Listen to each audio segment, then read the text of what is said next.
माझा विषय असा झाला होता की आम्हाला जायचं होतं दसऱ्याचं रावण बघायला. तर दसऱ्याचं रावण बघायला आमची सगळी फॅमिली होती. तर मग जराशी कसं इतर शायनिंग मारली. हे आमचे मित्रमंडळ होते.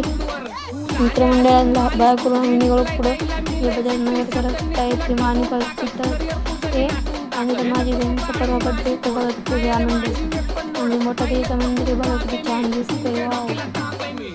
आणि आम्ही सर्व निघालो जत्रा बघायला. पण जत्रा काही दिसते म्हणून आम्ही सगळेजण होतो. मागं सगळे पुढे होते. इथं गाडी लावली होती आम्ही. गाडी उभी करून निघालो होतो आम्ही पुढे. इथं रावण नव्हता पण दिसत नव्हतं बरोबर. मी तुम्हाला रावणाचा व्हिडिओ पुढच्या ब्लॉगमध्ये दाखवतो. इथं हे होतं मोठं देवीचं मंदिर ते होतं. इकडं जत्रात होतो आम्ही आता. हे जत्राचं आहे सगळं. जत्रात एवढी गर्दी होती काय सांगू तुम्हाला. लोटत होते. रावण बघायचं असलं तर ह्याच आयडियावर पुढचा व्हिडिओ बघा.